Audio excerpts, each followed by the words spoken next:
Super, allez, et bah, c'est parti. Donc rebonjour à tous.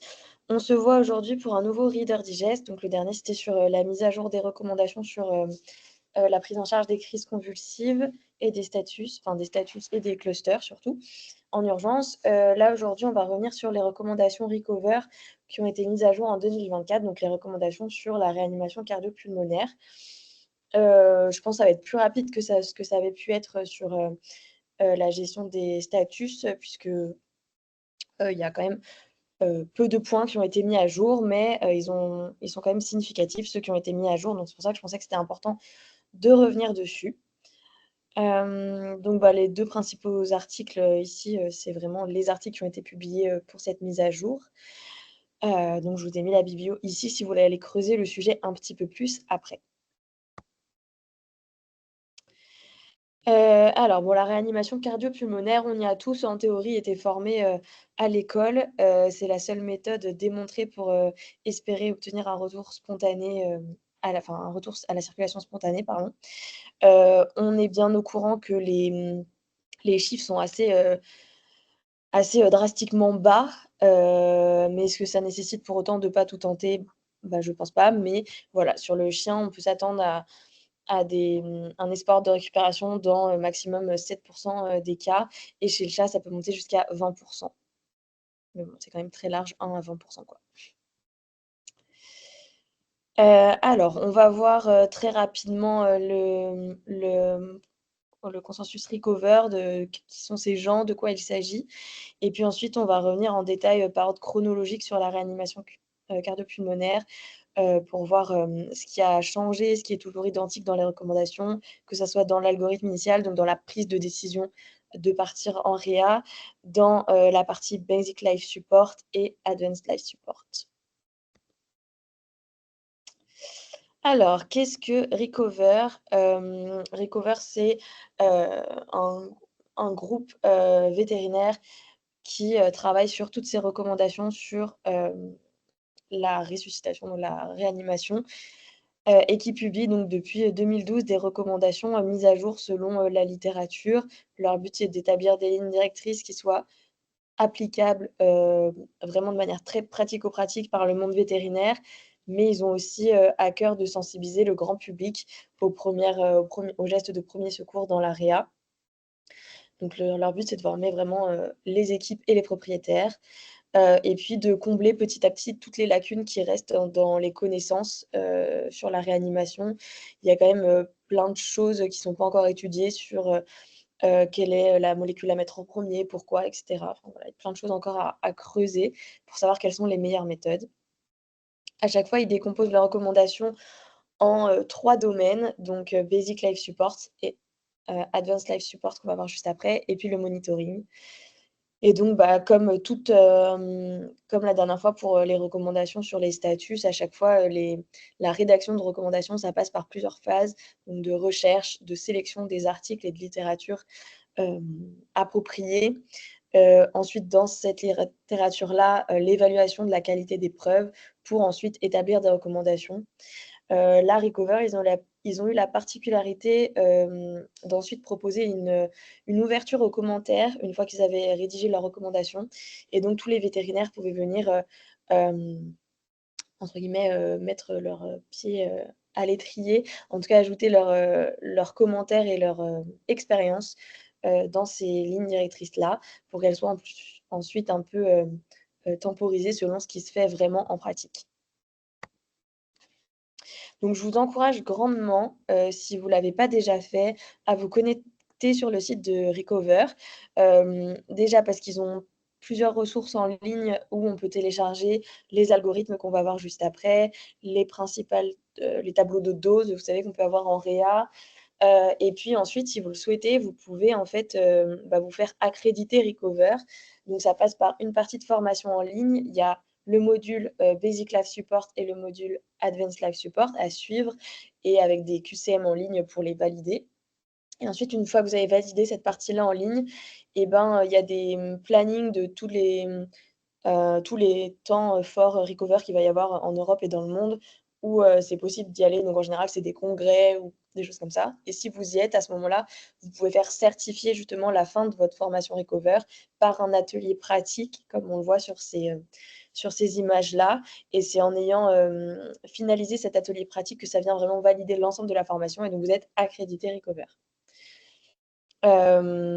Par ailleurs aussi, je vous encourage à télécharger l'application du même nom, Recover.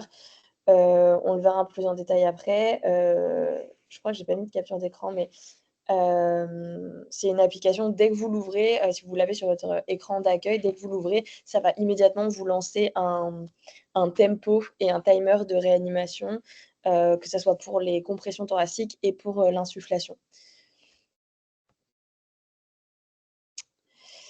Alors, qu'est-ce qui a été revu dans l'algorithme initial? Donc en gros, on va revoir à chaque fois, chronologiquement comment ça se passe, et à chaque fois, j'ai essayé de vous mettre, d'une couleur différente, bah, surtout quand c'était du texte, vraiment les points qui divergent par rapport à ce qu'on a appris à l'école et par rapport à ce qui était, dans les dernières recommandations en 2012. Donc vraiment pour que vous sachiez, qu'est-ce qui a changé, quoi. Donc déjà, premier point qui a changé dans leurs recommandations, hem initialement, c'était on start une, procédure de réanimation dès lors qu'on voit un animal inanimé, qu'on prend son pouls et qu'il y a pas de pouls. Avec les, dernières études et même juste la mise en place de ces recommandations depuis 2012, ils se sont rendus compte que, bah, palper le pouls, c'est bien, mais c'est quand même une perte de temps, dans le sens où, bah, tout jeune véto, par exemple, n'est pas à même d'être sûr de sa palpation du pouls.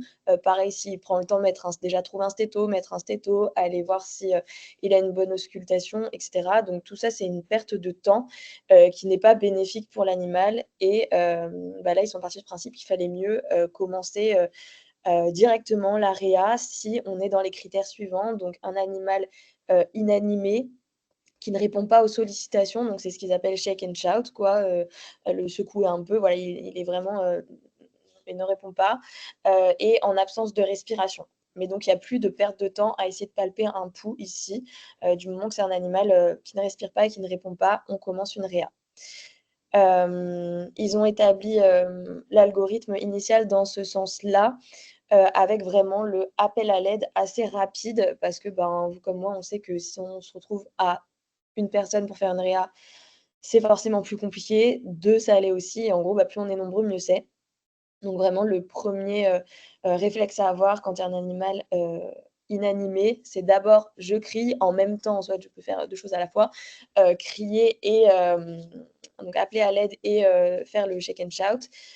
Si, l'animal, a quand même des réflexes, bouge un peu au shake and shout, je fais à ce compte-là, mon examen clinique, d'urgence pour vérifier, bah, à ce moment-là, donc ce qui s'appelle primeur et surveille, pour, vérifier à ce moment-là le pouls, l'auscultation cardio-respiratoire, enfin voilà, un examen complet. Pour le coup, si au shake and shout, il y a pas de réponse, bah, on regarde s'il y a pas de respiration et là, on se lance effectivement dans les mesures, de réanimation. Donc là, c'est la suite de l'algorithme. S'il y a pas de respiration à ce moment-là, et ben, ils ont distingué une démarche différente selon effectivement le nombre, de personnes qui sont, disponibles et proches à ce moment-là. Si on est seul et qu'on reste seul pour le départ, ils ont vraiment établi, un algorithme clair. Donc le départ, c'est vérifier bien sûr si les voies respiratoires, sont, dégagées ou non. Si elles ne sont pas dégagées, bah, forcément on les dégage et on initie ensuite immédiatement le Basic Life Support. Donc Basic Life Support, on le verra juste après, mais c'est toute la partie, compression thoracique et ventilation. Si on est 2 ou plus, et ben, à ce moment-là, on se split directement. Donc on voit ici tout l'intérêt d'avoir une équipe, qui a l'habitude de travailler ensemble et qui est entraînée ensemble, puisque assez, naturellement, vont se faire la répartition des rôles, soit avec juste une phrase, genre: «Tu fais les compressions, je fais la respi» ou voilà. C'est beaucoup plus simple quand c'est une équipe, qui se connaît, qui est entraînée ensemble versus 2 personnes qui, soit connaissent pas du tout les recommandations, soit, les connaissent mais n'ont jamais travaillé ensemble et du coup, les 2 vont vouloir, s'attaquer direct aux mêmes choses. Enfin voilà, ça peut être un peu plus, une perte de temps. Mais en tout cas, voilà, ce qui est recommandé, c'est qu'il y en ait un, qui commence la partie compression thoracique et l'autre qui commence la partie ventilation, qu'on va voir plus en détail, bien sûr, ensuite. Donc voilà, première grosse différence ici, déjà rien que sur l'initiation, on ne cherche pas un pouls, on y va du moment que ça ne répond pas et que ça ne respire pas.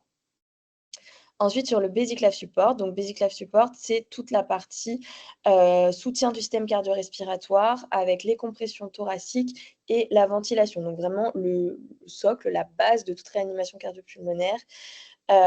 Donc ça doit être mis en place le plus rapidement possible. Donc il le renote ici chez tout chien ou chat non réactif et apnéique, donc le plus rapidement possible. Donc on ne perd pas du temps à essayer de brancher un ECG, écouter un cœur ou quoi que ce soit. Sauf bien sûr en cas d'indication, d'animal, non réa. Hem, Leur but, c'est vraiment que ça soit initié, quel que soit le contexte, donc même en dehors d'une structure de soins. Si les propriétaires sont formés, ben, ils peuvent commencer ces mesures-là. Et c'est des méthodes du coup qui vont varier en fonction, des caractéristiques de l'animal, du matériel disponible et du nombre de réanimateurs comme on vient de le voir. Donc sur le positionnement, ici, alors il y a pas de à mon sens, de grosses modifications par rapport à ce qu'on a appris. Par contre, ils ont un peu plus précisé, en fait, les catégories. Pour les chiens à thorax large, donc typiquement, les brachycéphales et je trouve ça drôle dans leurs, recommandations, ils précisent, en gros, les chiens qui tiennent tout seuls sur le dos, quoi. Les chiens qui sont un peu table basse et qui ont un corps qui fait que, ils vont se mettre naturellement sur le dos et ça va tenir, quoi. Et ben, ceux-là, on peut, donc les mettre en décubitus dorsal et appliquer nos compressions au milieu du sternum. Les chiens à thorax étroit, donc là, ils comparent, c'est vraiment la ligne en pointillé rouge que vous voyez ici, si le thorax fait comme une pente de ski, donc c'est vraiment une pente douce, donc ça va typiquement être, border collie, lévrier, voilà, où il y a vraiment une pente, tranquille. Alors la compression se fait, en pompe cardiaque, donc vraiment au-dessus, sur la zone, du cœur. Pour les chiens à thorax rond, donc là, ça va vraiment être, les labradors, les staffs, voilà. Où vraiment on a un thorax bombé comme ça. Ici, c'est, la technique de la pompe thoracique, donc c'est-à-dire que les compressions vont se faire sur le point le plus haut du thorax, donc le plus haut de cette courbe-là justement. Là, le but, c'est pas directement d'avoir une action, mécanique sur le cœur, mais de faire une dépression thoracique pour que cette dépression vienne, comprimer, en tout cas, faire jouer les pressions au niveau du cœur et fait fa oh là là, je vais y arriver, pardon, viennent faire, diffuser le sang, par ces pressions. Chez les petits chiens et chats, c'est là qu'ils ont précisé donc 3 techniques différentes. Il va y avoir la technique, avec la paume, donc je ne sais pas si vous me voyez aussi ou si vous voyez que mon PT, ça sert à quelque chose que je mime avec mes mains ou pas du tout? Si juste quelqu'un peut me dire? Oui, oui, on te voit. Ah super, merci. Donc, la technique, de la paume, ça va vraiment être je place une main, sur le dos de l'animal pour pas qu'il bouge et l'autre main, c'est vraiment, avec ma paume que je viens comprimer sur la silhouette cardiaque. Il va y avoir la technique, circonférentielle à 2 pouces. Donc c'est vraiment je fais le tour de l'animal avec mes 2 mains et c'est mes 2 pouces, en synchronisation qui appuient et puis la technique de la pince qui était déjà décrite où là je mets pareil ma main sur la ligne du dos de l'animal et c'est vraiment ma main en pince qui vient sur son thorax comme ça en décubitus latéral et mes doigts d'un côté et mon pouce de l'autre, qui font la compression. Donc là, ces 3 techniques sont décrites comme, OK et équivalentes. Voilà, c'est cette partie-là surtout qui était précisée. Sur le positionnement, ils ont aussi, beaucoup plus, on va dire, axé ces nouvelles recommandations sur, comment, entre guillemets, «prendre soin du réanimateur» pour que ses actions soient plus efficaces et qu'il se fatigue moins. Donc là, bon, la personne est en stature debout, mais on peut aussi, imaginer un animal au sol où on est, hem, sur les genoux, agenouillé, dos à lui ou face à lui.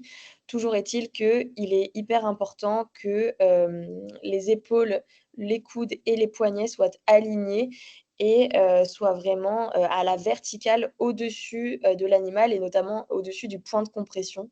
C'est hyper fréquent pour avoir fait les travaux pratiques avec le Recover que sans s'en rendre compte, on est bien verrouillé effectivement, épaules, coudes et poignets, mais on soit un peu trop en arrière ou un peu trop en avant parce que vraiment on est à fond dedans. En fait, on est moins efficace et on se fatigue plus. Donc vraiment, essayer de veiller à être pile au-dessus du point de compression, qui a été établi avec les bras verrouillés et donc bah, ça on l'apprend déjà, normalement, à l'école. Vraiment, c'est pas les coudes qui se plient et les bras qui pompent, mais c'est vraiment l'ensemble du corps et donc bah, les abdos qui travaillent principalement et l'ensemble du corps, qui se penche, en avant. Toujours au niveau de la technique, le positionnement des mains aussi est souligné comme important. Donc ça va être principalement en, verrouillant les 2 mains comme ceci ou en les ayant à plat, paume contre, face dorsale de la main. En décubitus latéral, donc pour, quasiment tous les animaux sauf, les animaux à thorax large, il est établi qu'on doit avoir une compression qui va, comprimer de 1/3 à 1/2 thorax. Donc, bon, on est d'accord, on n'est pas à 2 centimètres près, c'est quand même compliqué à voir dans l'action, mais, voilà, il faut sentir qu'on a vraiment une compression, importante parce que pour aller jusqu'à 1/2 thorax, voilà, il faut quand même, se rendre compte que c'est une pression, importante. Pour les animaux en décubitus dorsal, donc les chiens à thorax large, là, ils ont établi, 1/4 du thorax. Alors que dans les recommandations précédentes, ils recommandaient aussi un demi-thorax. Ce qui est hyper important pour permettre justement le remplissage, au niveau cardiaque entre les compressions, c'est le relâchement complet entre chaque compression.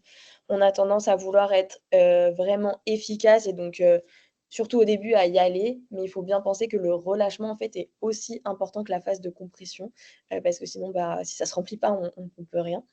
Donc vraiment faire attention à relâcher totalement. Pareil, en travaux pratiques, on voit que c'est un des points qui pêche le plus. On est à la fois pas bien positionné et à la fois on relâche pas totalement. Sur la fréquence, on est toujours sur les mêmes recommandations de 100 à 120 battements par minute. Donc là, bah, soit la fameuse, musique, Staying Alive, soit, l'application Recover pour avoir, le tempo en continu, dans les oreilles.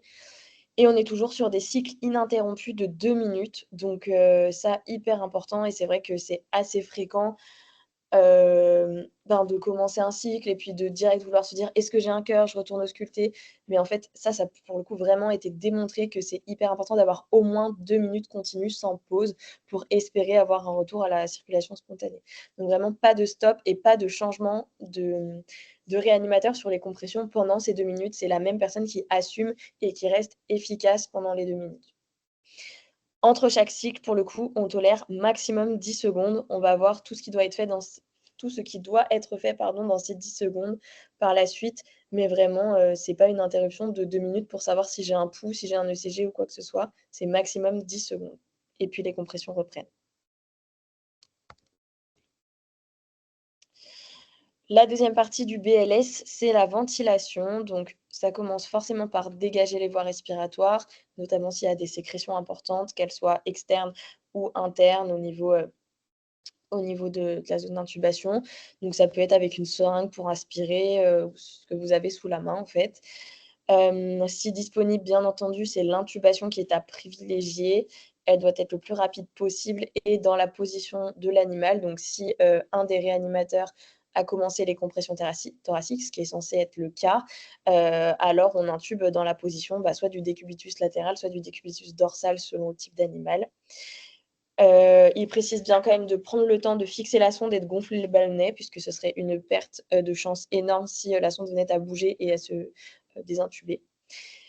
S'il y a pas d'intubation possible, soit parce que, bah, par exemple, on n'est pas dans une structure vétérinaire ou soit parce qu'il y a un seul, réanimateur, ou pour toute autre raison, ils avaient tendance, sur les recommandations précédentes à, encourager le, bouche à nez, bouche à truffe quoi. Là, dans ces nouvelles recommandations, ils recommandent à, 100 l'utilisation d'un masque facial, donc les masques, qu'on se sert pour, pour certaines oxygénothérapies ou pour certaines anesthésies. Vous savez que la partie plastique là autour pour que ce soit le plus hermétique possible, et ensuite soit, sur ce masque, de brancher, l'oxygène s'il y en a à disposition, soit de brancher l'ambubag sur ce masque, mais en tout cas de ne pas mettre autant que faire se peut sa bouche et son visage au contact, de la truffe de l'animal. Ils évoquent notamment, tous les risques zoonotiques qu'il peut y avoir pour le réanimateur qui va venir faire un bouche à nez, et il y a également des risques de blessures. Des fois, c'est un animal qui, reprend connaissance et qui peut avoir, un coup de croc qui part ou quoi que ce soit. Donc vraiment, le bouche à nez n'est recommandé que s'il y a pas de risque identifié pour le réanimateur. Ensuite, on va venir brancher donc, soit un ambubag, donc le le ballon, heu, le ballon qui se déplace là, l'ambubag, directement soit sur la sonde d'intubation, soit sur, le masque facial ou les circuits d'anesthésie, en pensant bien à fermer la valve quand on est sur le gros circuit, puisque des fois elle est laissée ouverte et au final vous allez juste ventiler la pièce, donc bien en fermant la valve et en ventilant avec 100 d'O2. La fréquence qui est recommandée, c'est toujours la même de une ventilation pour 6 secondes et donc on va faire 1 seconde d'inspiration et 5 secondes d'expiration. La pression doit également rester en dessous de, 20 centimètres d'eau, toujours pour la même raison de ne pas, hem, surremplir les alvéoles et donc de ne pas créer de dommages, alvéolaires, avec cette ventilation. Donc comme on l'a dit tout à l'heure, ils mettent un accent sur le fait de s'adapter à la situation et notamment le nombre de personnes qui sont disponibles. On n'est pas tous dans des CHV avec 10 personnes qui peuvent arriver pour, faire la réa. Donc dans une petite équipe, où typiquement au départ, il y aura possiblement une seule personne qui va découvrir l'animal, ou être là au moment où se passe l'arrêt. Le cycle qui est décrit, c'est que la personne, bon, après avoir donc, comme on l'a dit tout à l'heure, appelé à l'aide, commence immédiatement les compressions thoraciques et en fait, pour pouvoir, gérer seule jusqu'à ce qu'une autre personne la rejoigne ou plusieurs, ils décrivent un cycle où la personne fait 30 compressions thoraciques ininterrompues, arrête ses compressions thoraciques pour venir faire 2 insufflations, donc a priori, comme elle est seule, elle n'aura pas pu intuber. S'il y a un masque à proximité, elle met un masque facial, mais sinon c'est du, bouche à nez s'il y a pas de risque. Elle fait 2 insufflations et après ces 2 insufflations, elle reprend ses 30 compressions thoraciques, donc sans interruption à chaque fois, elle fait des allers-retours et c'est un cycle comme ça qui se poursuit jusqu'à l'arrivée d'autres personnes ou jusqu'au retour, de la circulation spontanée ou jusqu'à l'arrêt des efforts de réanimation. Hem, Ils insistent vraiment sur le bouche à je sais jamais comment dire, le bouche à nez ou le bouche à truffe, en disant qu'à ce stade, s'il y a une seule personne et qu'elle considère que c'est un risque pour elle de faire du, bouche à truffe, à ce compte-là, il vaut mieux qu'elle ne le fasse pas et qu'elle ne fasse que les compressions thoraciques. On s'entend bien, c'est une perte de chance pour l'animal, mais vraiment ils remettent, la santé et la sécurité des réanimateurs, au premier plan dans ces recommandations. Ensuite vient la partie Advanced Life Support, donc on l'a bien compris, qui est à mettre en place, uniquement que toute la partie, BLS a bien été gérée et est en train de tourner quoi, en gros, hein. Il y a les cycles de 2 minutes qui se poursuivent.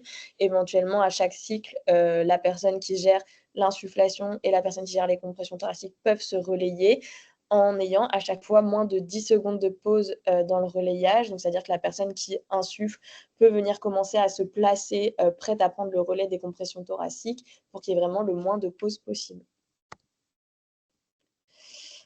En parallèle de ça, donc l'Advanced Life Support, ça va, prendre en considération 3 points: le monitoring, la pose d'une voie veineuse, et l'administration de médicaments.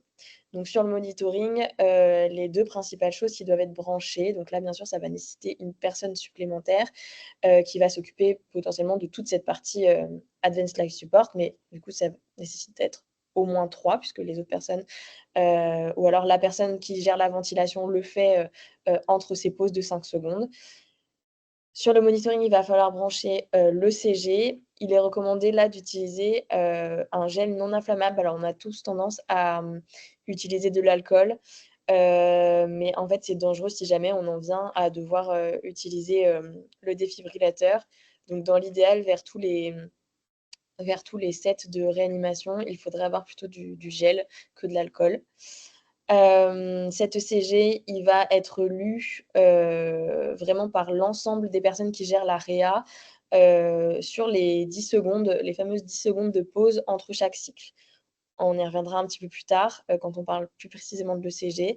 Mais, pendant, les compressions, ça sert à rien de regarder l'ECG, de se poser des questions sur le tracé.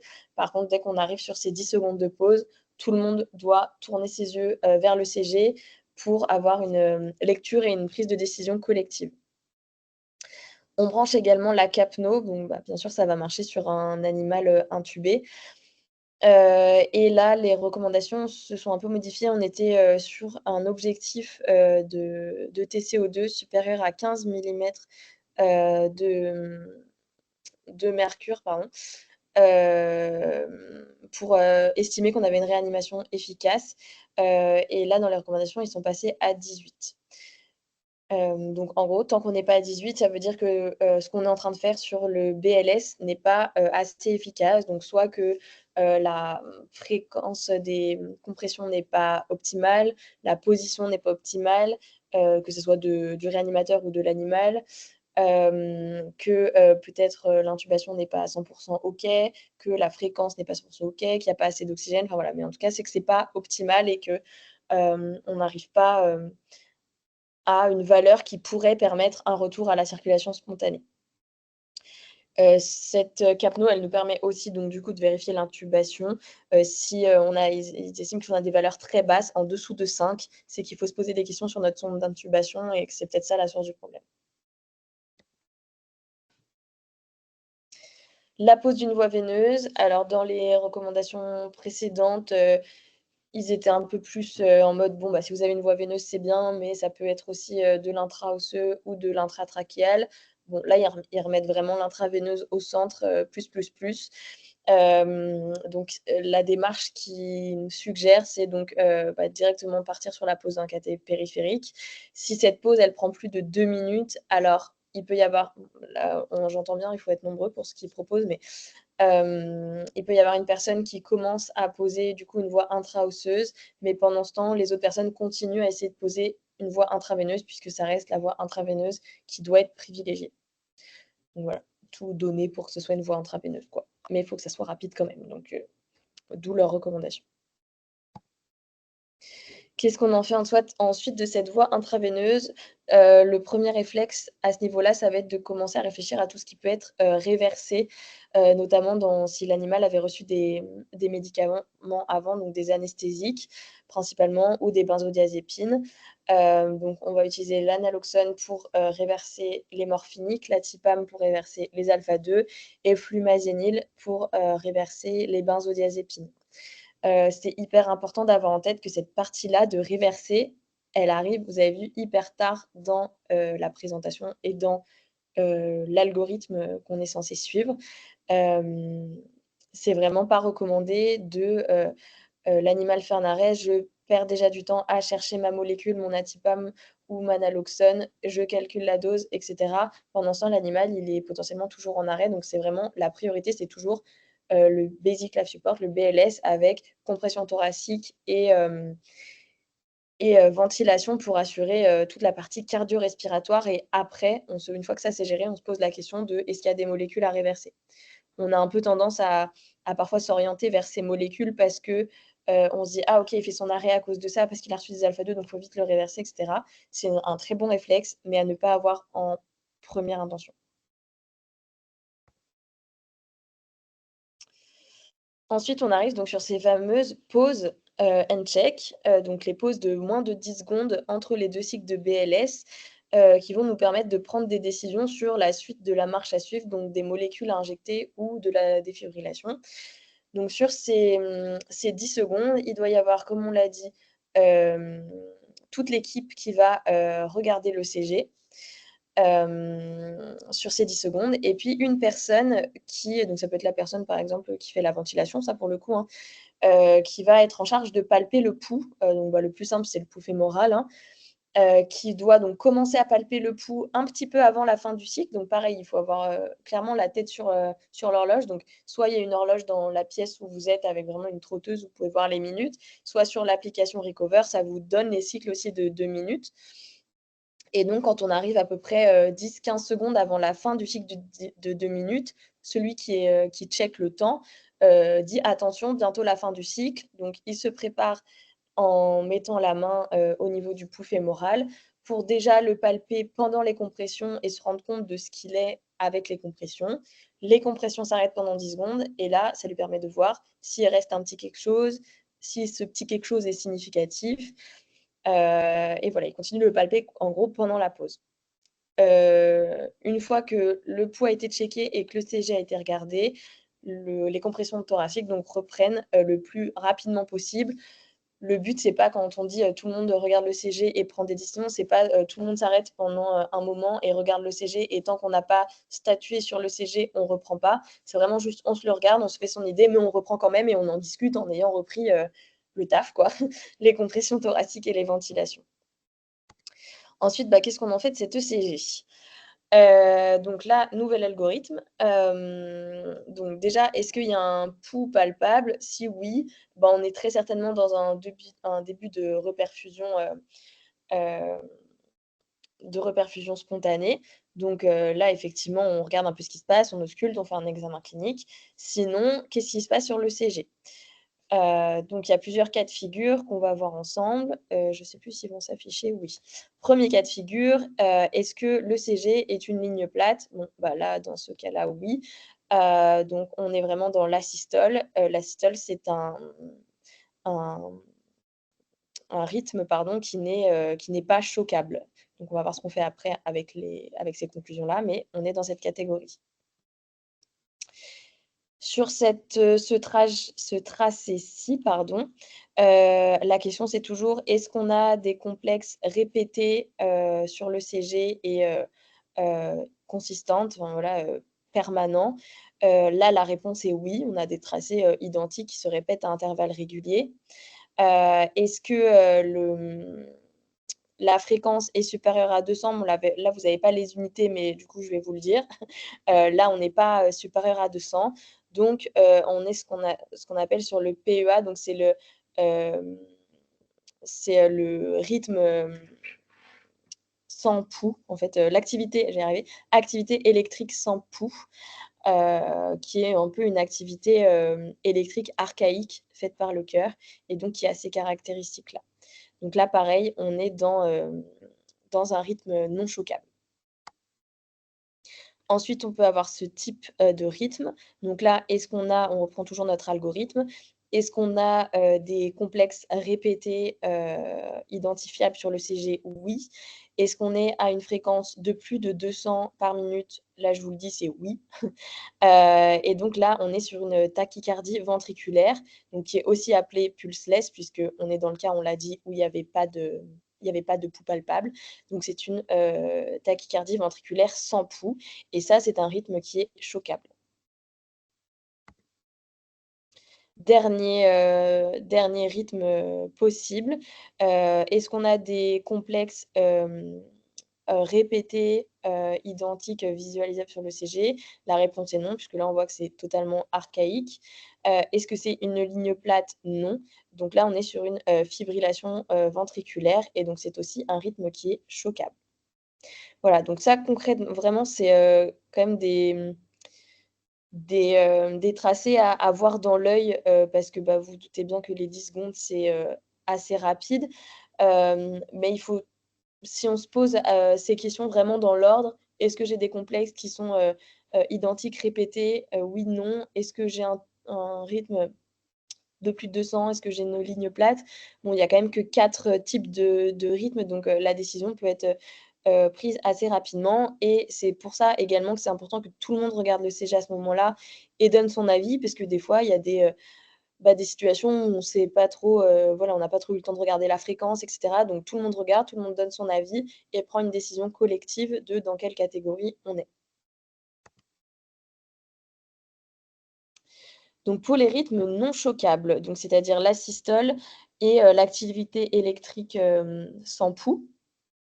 Les recommandations ici ont changé, dans le sens où l'adrénaline dose forte n'existe plus, n'est vraiment plus recommandée. On va uniquement utiliser l'adrénaline à 0,01 mg/kg en IV et on va l'utiliser une fois à chaque cycle. Donc, selon ce qui a été mis en place, en le temps que la personne, voilà, que la décision a été prise sur le CG et que la personne prépare et injecte. En général, on va dire à chaque nouveau début de cycle, chaque nouveau, BLS, chaque nouveau cycle de 2 minutes, on fait notre injection d'adrénaline. L'atropine, pour le coup, pareil, ça a changé. Elle est recommandée d'être injectée maintenant une seule fois, le plus tôt possible, dès lors qu'on a mis notre monitoring et qu'on se rend compte que c'est un rythme non choquable. Et par contre, elle est recommandée, pas forcément dans toutes les réas, mais bon, là, vous allez voir que c'est un petit peu aussi, parfois compliqué de statuer. Elle va être recommandée si l'équipe suspecte un tonus vagal élevé. Voilà, je vous laisse avec ça. Et elle est recommandée à la dose de 0,05 mg/kg. Donc tonus vagal élevé, ça va être, pour les cas dont on a l'information, hein, un animal, par exemple, qui a eu, des douleurs, viscérales intenses, qui a une atteinte, respiratoire aiguë, qui a une atteinte, en zone pharyngée, qui a eu une manipulation chirurgicale, qui avait, beaucoup de vomissements, salivation, voilà, ça peut laisser suspecter un tonus vagal élevé. Bon, bah, si on a zéro information là-dessus, est-ce que ça vaut le coup de faire l'atropine dans le doute ou pas? Bah, il laisse un peu ça en suspens. En tout cas, voilà, si elle est utilisée aujourd'hui, maintenant, c'est plus qu'une seule fois et le plus tôt possible, dans la réanimation. Pardon. Pour les rythmes qui sont choquables, donc bah, ça nécessite d'avoir un défibrillateur, dans la structure, ce qui est clairement pas le cas partout. Après les rythmes choquables sont toujours quand même les moins fréquents, chez le chien et le chat, mais ça peut arriver. Là, pour le coup, donc ils ont établi, une dose, qui est la dose initiale qui est toujours la même, entre 4 et 6 joules par kilo. Ils rappellent l'importance d'utiliser un gel non inflammable, hein, et pas de l'alcool. Et puis donc, pendant, une pause, du BLS, de faire le choc, donc bien sûr avec, tout le monde qui s'éloigne de la table. Hem, si c'est 2 palettes, les 2 palettes sont positionnées, de part et d'autre. Si c'est une seule, normalement, il y a aussi un comment on dit? Un un contre, une espèce de, je vais y arriver, une espèce de tige pour faire, le contre-courant quoi, enfin voilà, qui se mettent de l'autre côté. Donc une, sous l'animal et la palette unique, au-dessus du cœur. Au niveau des doses, de défibrillation, ce qui était recommandé jusqu'à maintenant, c'était de, augmenter, au fur et à mesure, la dose, enfin le nombre de joules, l'énergie pardon, de cette, défibrillation. Aujourd'hui, ce qui est recommandé, c'est si ça ne marche pas la première fois, qu'on n'a pas un retour à un rythme, qui devient, non choquable, alors, il faut multiplier par 2 la dose initiale qui a été, utilisée, mais ensuite arrêter de continuer d'augmenter parce qu'on va juste, cramer le cœur très concrètement. C'est un peu tourné différemment, mais c'est un peu ce qu'ils disent. Donc multiplier par 2 et maintenir cette charge ensuite par la suite.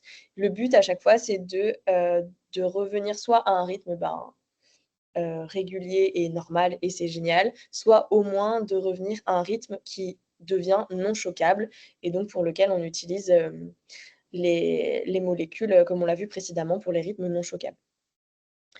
On va également donc pouvoir utiliser, potentiellement l'adrénaline, donc dès qu'on revient à un rythme choquable, à toujours la dose faible. On oublie la dose forte maintenant, à 0,01 mg/kg IV, toujours une fois à chaque cycle et il peut y avoir la mise en place de molécules antiarythmiques, notamment, la lidocaïne, l'esmolol, selon, les tableaux de doses qui sont recommandés. On a fait le tour des différentes étapes. Donc je vous ai remis ici, l'algorithme, général. Donc, dans cet algorithme, il ne détaille pas, la prise de décision initiale que je vous avais découpée dans la première partie, mais vraiment à partir de la mise en place, de la réa. Donc en bleu, à chaque fois, c'est toujours le code pour le, Basic Life Support et en rouge, tout ce qui va concerner l'Advanced Life Support. Et là-dessus, il y a pas non plus les détails de prise de décision pour l'ECG, mais il y a les directives à suivre selon si on est, choquable ou non choquable. Hem, Qu'est-ce que j'allais vous dire là-dessus? Clairement, je vous conseille et je vous invite à je ne sais pas s'il y a des, responsables de clinique, qui vont regarder en replay ou qui sont là en live, à imprimer ces nouvelles recommandations et à vraiment les afficher sur toutes les zones potentielles, de réa, qu'il peut y avoir. Parce que c'est toujours plus rassurant, même si on a été formé de, de se référer à un algorithme qui est écrit à côté en mode: «OK, j'ai fait l'étape 1 et 2, je passe à la 3, 4, 5».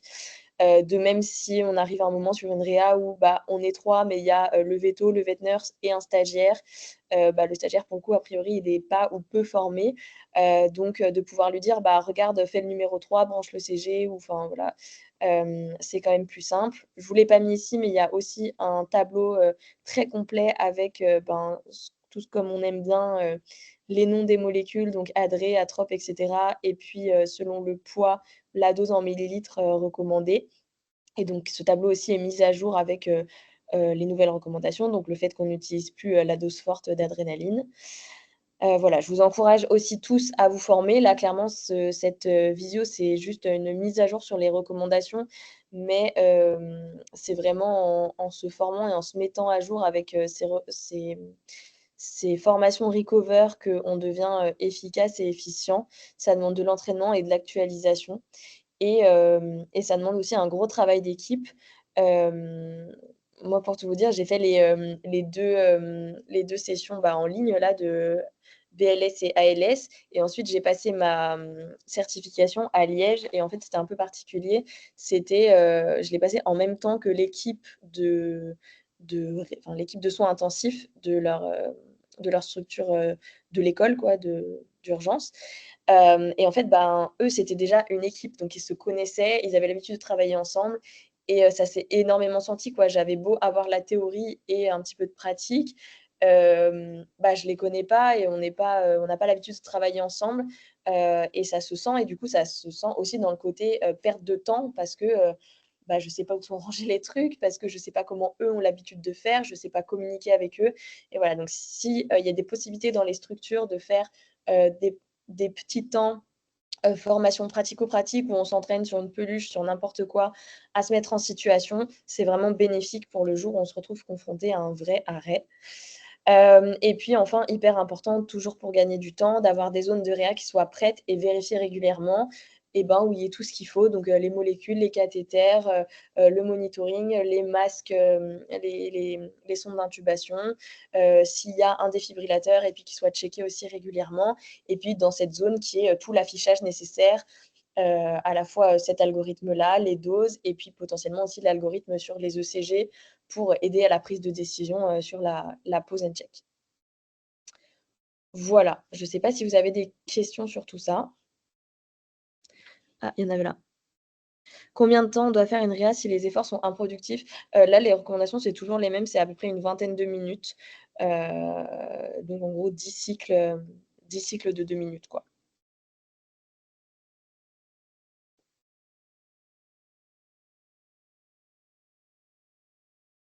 Je ne sais pas si vous avez d'autres questions? Et franchement, voilà, si alors c'est payant, les 2 sessions, BLS et ALS en ligne, mais de mémoire, les deux l'un plus l'autre, je crois qu'on est à peu près à 150 €. Mais je trouve que c'est vraiment une vraie enfin, c'est vraiment complet, c'est assez long à faire. Il y a aussi des vidéos, il y a aussi toute une partie à la fin où ils parlent justement de ce côté, travail en équipe, communication au sein de l'équipe. Là, hem, c'était pas, très poussé dans l'article scientifique, donc je voulais pas détailler, mais il y a toute une partie, bah, il faut un leader pendant la réa, quelqu'un qui prenne le lead et qui donne les indications, genre: «Attention, on est bientôt à la fin du cycle. Attention, on va faire ça. Toi, fais ça» et cetera et ça s'invente pas, en fait, si on connaît pas les gens avec qui on travaille. Donc là, il y a toute cette partie-là aussi qui est abordée dans la formation qui est hyper chouette. Donc si jamais vous avez, le temps, l'envie et l'argent, je vous encourage à faire cette formation et puis quand, le moment, se présente, de la faire valider, quand vous êtes à un congrès ou quoi que ce soit. Le niveau de formation est-il adapté aux ASV? Oui, c'est vraiment des formations, pour toute équipe vétérinaire, donc étudiants, ASV, et véto et il y a même, donc là, pour le coup, sur le site, c'est scindé en 2. Il y a la partie, équipe vétérinaire et la partie, propriétaire. Donc il y a vraiment, même si vous connaissez des gens, des propriétaires qui sont intéressés pour se former à ça. Bon, c'est en anglais, hein, par contre, Recover, mais voilà, ça peut être fait. Non, alors les formations dont je parle, oui, elles sont en ligne. Moi, j'ai fait la certification pratique à Liège parce qu'il se trouve que j'étais en déplacement là-bas quand il y a eu des sessions pratiques. Mais en fait, sinon, les sessions pratiques, il y en a un peu, il y en a à fréquence régulière à des événements. Genre là, par exemple, je pense pas qu'il y en avait à la VAC, mais il y en a eu au congrès d'Urgento en Europe, je sais plus où c'était cette année. Mais voilà, il y a des sessions, régulières. En fait, ce qui est compliqué, c'est que les sessions pratiques, il faut qu'elles soient faites par quelqu'un qui est, accrédité, mais qui est vraiment accrédité, formateur. Et du coup, il y en a pas non plus dans tous les coins de rue. Mais sur le site Tricover, en gros, ils vous mettent l'agenda de, les prochaines sessions pratiques, elles seront à tel endroit, à tel jour et bon, bah, clairement, on va pas aller se déplacer exprès pour ça, mais s'il y a une fois où vous êtes à un événement ou dans une ville où il y a une certification, bah, vous pouvez la faire certifier. Mais en vrai, déjà, rien que si vous avez fait les formations en ligne, c'est déjà très intéressant.